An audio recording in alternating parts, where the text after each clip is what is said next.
Joke-joke muna tayo mga ka-volunteer. Si Mang Narsing, kasama nung kanyang anak na si Junior, pumunta sila sa doktor para alamin yung resulta ng check-up niya. Pagdating doon, sinabi ng doktor, ilang panahon na lang natitira sa buhay mo. May sakit kang cancer. Tinanggap naman ni Mang Narsing yung kanyang sakit at sinabi niya kung hanggang dito nagbigay ng Panginoon, wala akong magagawa. Nung pauwi na sila, nadaanan niya yung kanyang mga barkada, nagiinuman.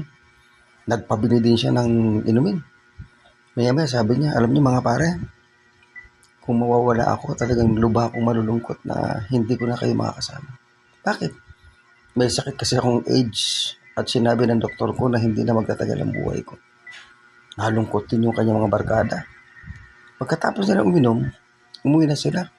Sabi ng bata, Tay, sabi ni Junior, bakit sabi mo ang sakit mo age? Di ba sabi ng doktor cancer?